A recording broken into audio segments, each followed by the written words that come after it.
It's nearly 2:45. Rob's ready for you from 3:00 this afternoon. Jill Gardner from Milton Keynes ran a successful fitness business, but in 2010, literally out of nowhere, she inexplicably fell ill, spending her life savings on seeking a private diagnosis. She was told she had chronic Lyme disease. With the silent disease destroying her life, she's now raising money to receive treatment overseas. It's an odd one, Lyme disease, isn't it?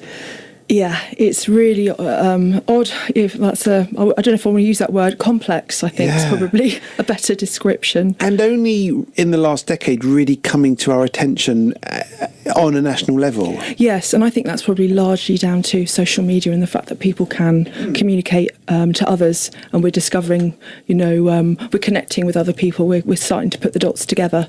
It's not a thing you catch, it's a thing you get, isn't it?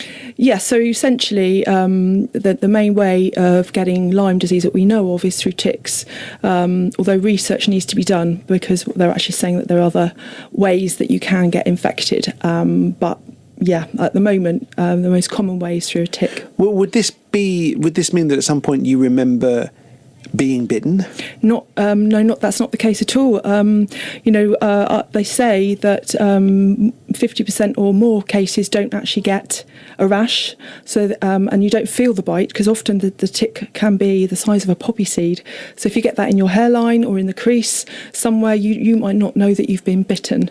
But this is the worst of worst lotteries, isn't it? It really is. Yeah, absolutely. You've that's a great description. And it's not one that you win, by the way. It's just to be clear. It's the anti lottery. That's right. It's in terms of it is. When did you start to feel unwell? Because obviously you were very fit. You had your fitness business. That's a long way to go down from that point. Absolutely.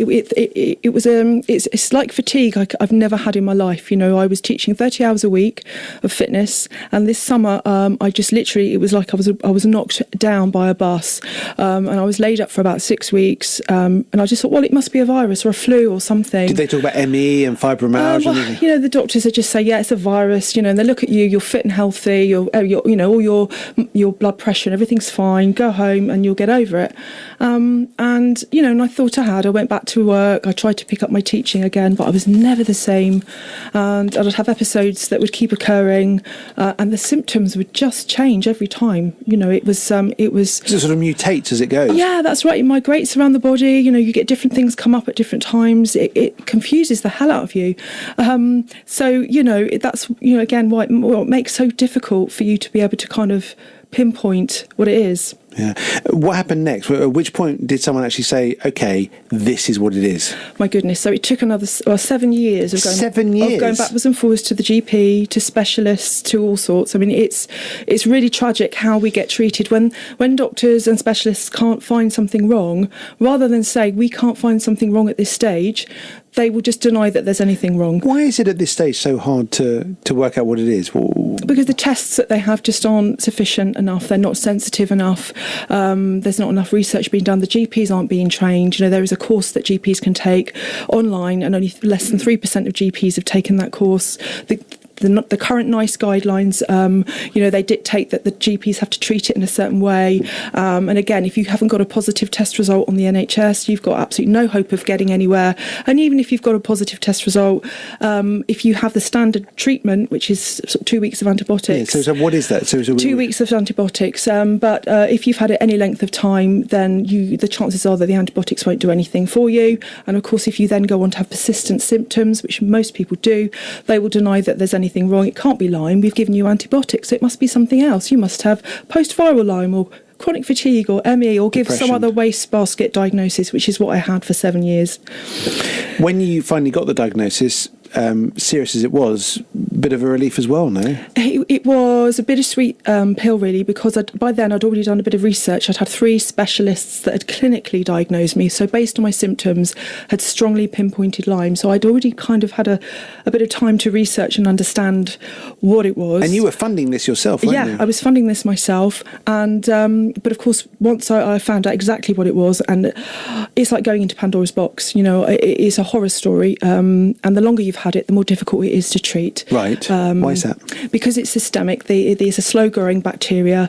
It basically it leaves your immune system wide open, so that you're not just fighting one infection over the course of the years. You are whereas you get somebody who's fit and healthy, their immune system fights off viruses all of the time. We're all walking around with different bacteria. And we're pathogens. All pretty unpleasant, aren't we? We are. We're big bags of germs, basically. But a healthy person, their immune system is working perfectly well in keeping that under control. But in someone with, say, Lyme disease with a compromised immune system, they will be finding all these different things will be taking over. So it's a bit like, you've got a war going on and the immune system has reached a bit of an impasse with the Does it kill you?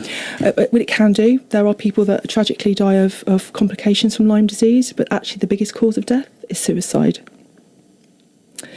And, it's unless you've had it or understand it, you can understand why, because it is so debilitating on many levels, not just physically, but mentally, very, very debilitating. Has it ever got you to the point of thinking you want to do it all? Absolutely. Often, I'll be honest, we have what we call flares. So you have episodes of feeling like today is not a bad day. I've been able to get here. I've got relative good, clear thinking.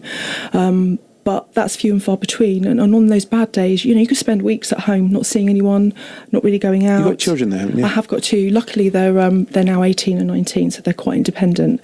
But you can imagine that the 7 years I was a single parent, seeking a diagnosis, being told there was nothing wrong with me, trying to manage the home and trying to bring in an income. It was desperately hard. And in those moments, even with the two children and you being their single parent, thoughts crossed your mind to take your life? Absolutely, because I've just felt like a burden. What I'm not doing my job. I can't work. I can't, provide for my children. It was, it's not a pleasant thought to have. But I think the reality is a lot of chronic Lyme sufferers will understand me when I say this. It's incredibly difficult. What stopped you? What stopped me? I think just hope that there is going to be something that's going to help. It's also the hope that kills us, though, isn't it? Yeah, that's true. That is true. Yeah, it's a painful one, and I try not to go there on my good days because it's so black and white between the really, really bad days to the days where you feel you can function. Is there a psychological aspect to it? And I say psychological, not psychosomatic, but is there an angle whereby your state of mental health impacts on the impact that the Lyme disease is having on you? Absolutely. I think that's massive, and it's inevitable for some people because they're so trapped. And for people that can't raise money, don't have funds, they lose everything. Maybe they haven't got, you end up losing so many friends, because of the way that the disease limits you, your ability to engage in life and work. And so, that has a massive impact. And yes, you're right. Ability to have relationships. Relationships. Absolutely. It's been impossible for me to have any some form of relationship. Is that because it's the thought of it is too physically draining, or because you've met people and said, I've got Lyme disease, and they run a mile?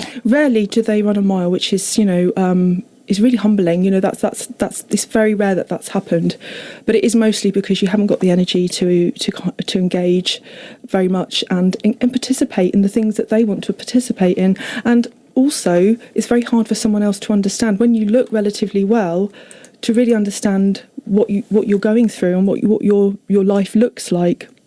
It sounds like your quality of life is pretty rubbish. Yeah. Well, I like to think that I am one of the luckier ones. There are many Lyme sufferers that are bedridden 24/7. I have to get around in wheelchairs. So I know it could be a lot worse.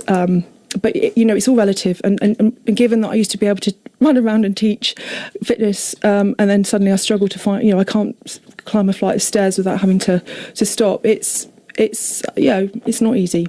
No. So you can't do your fitness, you can't do your classes.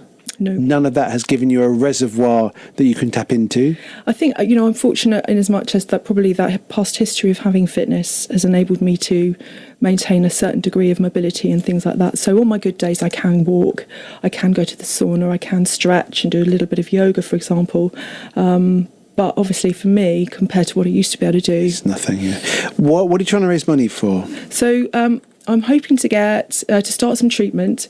There's different ways of treating Lyme. Every patient's different due to the different kind of complexities that they have, the length of time they've had it, that kind of thing. And also, when you get Lyme, you don't just get one infection. The ticks tend to carry other viruses and pathogens and so on. So you're not just dealing with one infection. So I'm looking to work with either a specialist abroad, depending on how much I raise, or looking for specialists in the UK that have perhaps clinics. So yeah, at the moment it's difficult to say how much I need, how long I'll need to be treated, and what treatment I'll have.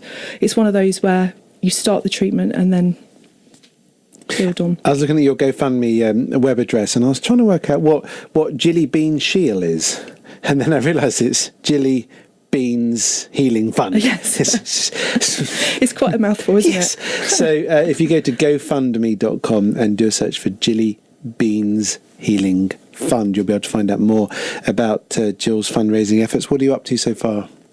So I've managed to, in the last few weeks, raise up to £1,500, I think it is. And you need to get to what? Well, I'm working. I hope I won't need the full amount, which is 30,000. I probably could make a good impact on around 10,000, but again, I won't know until I start. And also, you want to talk about it. You want us to talk about Lyme disease because it could be one of the secret killers of our time. Well, yeah, there could be. There's so many people that are being told they've got incurable illnesses. They've got ME, MS, and they're sent home and they're just left to rot. But my advice would be is don't give up. Keep seeking for answers. Don't be afraid to kind of stand up for yourself. Good luck with it, Jill. I hope that you raise the funds you require, and above all that it's not a case of getting well, it's a case of managing the condition, isn't it? And that you can go forward with some semblance of confidence. Good to have you in the studio.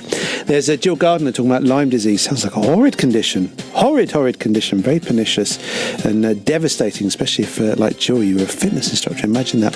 It's Nick Coffer on Three Counties.